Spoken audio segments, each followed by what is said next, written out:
Hello, everyone. And we want to welcome you all to Prolific TV. And today's guest is Mark Lang. And with me, this is such a special time. And I'm honored to have Mark on the show because Mark is an education consultant, but to me, he's an education guru. And that's because Mark is so light years ahead of everybody when it comes to education, especially in the Lehigh Valley.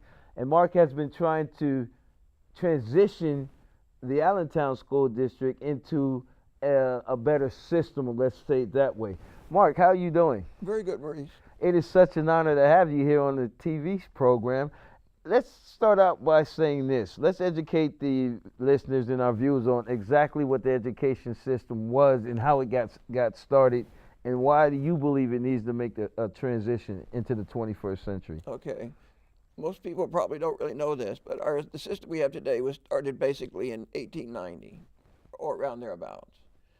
And the goal was to develop people for the factories of the day. That was it. That was the heyday of the big factories, the steel factories, the big oil, that kind of a thing. Mm-hmm.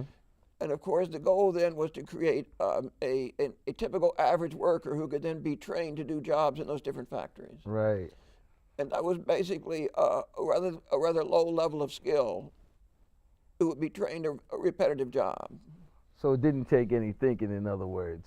In fact, they didn't want thinking in those days. You know, they would fire you if in the early days, like at Bethlehem Steel, if you tried to think on the job. That is true. They didn't have unions back there, and the boss would tell you exactly what to do, and that was that. You couldn't question it. Because it was efficiency. Efficiency was everybody doing what they were told to do. Right, right. But now we have a very different world. Efficiency doesn't count because somebody's coming up with something new and better. So even the most efficient is no longer successful. So we're in now, and I was gonna say we're going into this technology world, but we're already in this technology world, and that way of thinking no longer works. Why is that? It's because as I said, if somebody makes a better one, then it puts the one that's efficient out of business. Mm-hmm. And so now we've advanced to the point now to where only the people who keep making better ones are the only ones who can be successful. So what type of education do you believe we need now? So now we need to train people for that world where only making things better all the time is really the key criteria. And that means people who can think on their feet, basically work in teams, Mm-hmm. because nothing is done by yourself anymore. It's too complicated. And basically solve problems. What I like to say is be entrepreneurial thinkers, Right. because that's kind of what entrepreneurs are known for, is finding creative answers to problems. So as an entrepreneurial thinker, you're telling me that they now will take ownership of whatever project they're a part of. And because they're taking ownership of that product or that that Yes. problem solving solution, one, they'll take more pride in it because it's theirs, and they build confidence in themselves as well. We have some schools that are doing that. Could you name some of these schools and tell me exactly what goes on in these schools? Well, these are there's a group of schools called the Deeper Learning Network is the ones that I would really refer to. Mm-hmm. One is that's very often talked about is called High Tech High. It's a charter school in San Diego, and they do what's called 100% project-based learning, which means instead of having kids go through a lesson, like a history lesson, this war happened this date or whatever, they give the kids an open-ended question, Mm-hmm. like how did the Oakland suburbs get run down? Or how did the Allentown neighborhoods get run down, or something like that? Right. Now, that's a much more complicated issue. There's no right or wrong answer. It's also something that might be of interest to the kids in the school.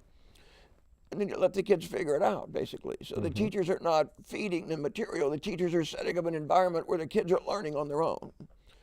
And they make a mistake. They don't know what to do, so you give them a little nudge, and then they make a mistake, and that's okay. You teach them that's okay. Everybody makes mistakes. Right. But in doing, they basically learn by doing. That's the only way you can learn, because you're developing patterns of thinking that make you a good problem solver, basically by solving problems. So you become efficient in problem solving versus being repetitive, in other Exactly. words, which I think is great because it also builds up the kids' confidence, and it tells them that they're allowed to do other things, and it allows them to venture out into other areas, not afraid to make mistakes, which is important. What do you think Well, about that's that? the other thing is that problem solving is difficult. most people will not do it unless they want to do it. You have to do it for intrinsic motivation, because I want to do it for me, not because I have to do it to make it an A or a B or something like that. Right. And so when you make so in the education, we have to make the project real too, so the kids are engaged and they will put the energy into really learning these things. One of the things that fascinated me is one of the schools you went to, and where the kids had free reign. Yes. And I can remember where some of the Allentown school, let's call them, were Mayo and went to this school, and they saw how the kids were just going into the teacher's desk and how everybody was That's right. trusted. And this was in a bad neighborhood, but in this school, the kids were professionals. They were trusted, right. and they were doing their job so far as going to school. Can you talk about that? Because I think that is powerful. When you're in an environment where the kids take ownership of their learning, and basically they want to do it, they will focus on, kids want to learn if it's in an environment where they see value in learning. In these schools, because they're given ownership, it's amazing. They don't act up, they don't get in trouble. They basically focus on because they want to do it. They're doing it for themselves. Yes.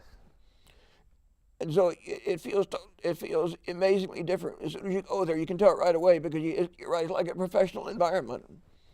And the kids are given enormous freedom, and yet they never cause any problems. That is so powerful. Again, we have Mark Lang, the education guru here. And again, listen to what Mark says, because he has a reservoir of information when it comes to education. And I am a firm believer that our education system needs to change, because America's continuously declining when it comes to education. I want to thank you guys for tuning in. Continue to tune in to the Future of Education with Mark Lang on Prolific TV, and we say thank you.